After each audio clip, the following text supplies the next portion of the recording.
लखनऊ में JCB line अड्डा पीयूष मोडिया साहब का प्रमोशन किया गया है और अब एडी जोन की उनको जिम्मेदारी दी गई है। मेरे साथ मौजूद हैं सर। सबसे पहले तो बहुत बहुत आपको बधाई। और किस तरह की चुनौतियां हैं, क्या लगता है कि जो बड़ी जिम्मेदारी आपको दी गई? देखिए, लखनऊ जोन में लखनऊ रेंज और अयोध्या रेंज सम्मिलित हैं और 10 जनपद इसमें शामिल हैं। अयोध्या एक बहुत ही महत्वपूर्ण ज़िला है और अयोध्या का विभिन्न कारणों से जो है हम सभी के लिए बहुत बड़ा महत्व है। इसके अतिरिक्त सुल्तानपुर, अमेठी, बाराबंकी, अंबेडकर नगर अयोध्या रेंज में है और लखनऊ रेंज में सीतापुर, लखीमपुर खीरी, हरदोई, उन्नाव, रायबरेली आदि हैं। इन सभी ज़िलों में बड़े ही सक्षम अधिकारी शासन द्वारा नियुक्त किए गए हैं। सभी बड़ी जिम्मेदारी के साथ अपने कार्य को निष्पादित कर रहे हैं और हमारे पास यहाँ जोन में दो बड़े ही अच्छे अनुभवी आईजी भी हैं, श्री तरुण गाबा लखनऊ रेंज में और श्री प्रवीण कुमार जो अयोध्या रेंज में कल ही ज्वाइन किए हैं।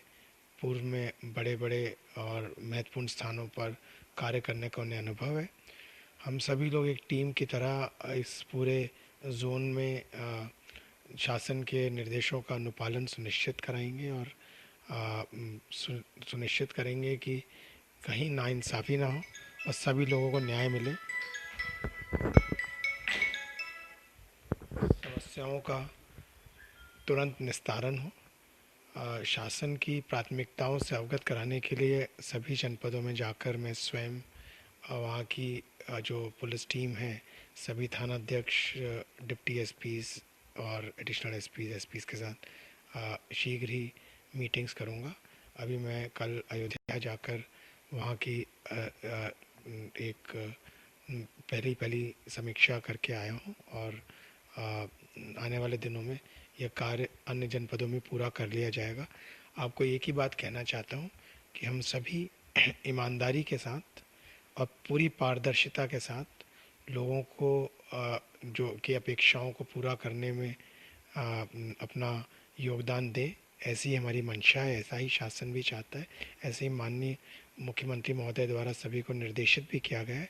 और मैं आपको आश्वस्त करना चाहता हूँ कि इस जोन में जो कि लखनऊ जोन कहलाता है, इसमें कहीं भी किसी भी प्रकार के असामाजिक तत्व को पनपने नहीं दिया जाएगा और कोई भी लोग जो गलत करते हैं, अपराध कारित करते हैं, उनके विरुद्ध प्रतिकूल और कठोर कानूनी कार्रवाई करने के लिए हम बाध्य हैं और हम उसे तुरंत करेंगे। सर, माफियाओं, खनन माफिया हैं, तमाम ऐसे भू माफिया, उनके खिलाफ लगातार शिकंजा कस रही सरकार। यूपी पुलिस बहुत बेहतर काम कर रही है। डीजीपी साहब ने एक आदेश भी जारी किया है क्योंकि उमेश पाल जो हत्याकांड हुआ उसके बाद की जो तमाम गवाह हैं उनकी सुरक्षा पुख्ता की जाए। 2018 में जो सरकार जो है साक्षी सुरक्षा योजना लेकर के आई थी, उसके तहत जितने भी गवाह हैं उनकी निगरानी की जाए, उनको सुरक्षा जो है पर्याप्त मात्रा में दी जाए। देखिए, ये निर्देश पुनः प्रसारित भी कर दिए गए हैं और सभी हमारे एसपी इस बारे में विज्ञ हैं। सभी अपने स्तर से 100% सुनिश्चित कर रहे हैं कि किसी भी व्यक्ति को आतंकित होने की ज़रूरत नहीं है और जहाँ कहीं किसी को ऐसा डर महसूस होता है और जहाँ इस प्रकार के महत्वपूर्ण गवाह हैं जिनको सुरक्षा दी जानी चाहिए, उन्हें तुरंत अपेक्षित सुरक्षा मुहैया कराई जाए। तो इस जो निर्देश है शासन का और जो अपेक्षा है लोगों की, उस पर खरा उतरने का हमारे सारे पुलिस अधिकारी प्रयासरत हैं। और बीच में यदि कहीं कोई अनफॉर्चुनेट इंसिडेंट हो गया पूर्व में, उन सभी का से हम लोग पुनः ये बात रीइंफोर्स हो जाती है कि हमें हर समय अलर्ट रहने की आवश्यकता है और कहीं भी कोई व्यक्ति इस प्रकार की घटना को पुनः कारित ना कर पाए। इसलिए ऐसे लोगों को चिन्हित कर उनके विरुद्ध कार्रवाई तुरंत किए जाना ज़रूरी है।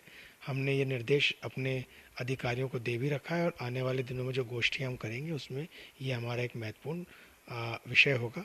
और हम पुनः ये वाली बात अपने सभी वरिष्ठतम अधिकारी से लेकर जूनियर मोस्ट अधिकारी तक सबके मन में पुनः हम सभी को ये बात दोबारा भी बताएंगे। और आप आपको आश्वस्त करना चाहता हूँ कि हमारे इस जोन में किसी भी प्रकार की कोई भी दबंगई किसी व्यक्ति द्वारा नहीं होने दी जाएगी। सर, होली का पर्व बहुत ही शांतिप्रिय माहौल में गुजर गया। अब एक और आगे टास्क है, नवरात्रि है और इसके अलावा जो है रमज़ान भी है। सर, कोई निर्देश सर किस तरह?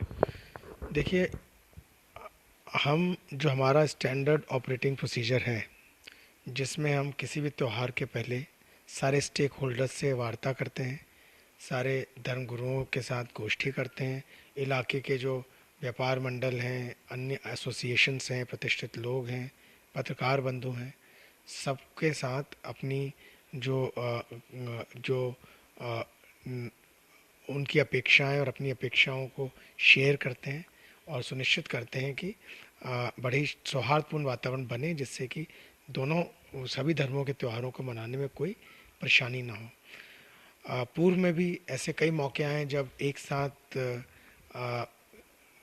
हिंदुओं के भी त्यौहार पड़े, मुस्लिम भाइयों के भी त्यौहार पड़े और सभी ने मिलजुल कर अपने अपने त्योहारों को एक दूसरे का सहयोग करते हुए अच्छे से मनाया।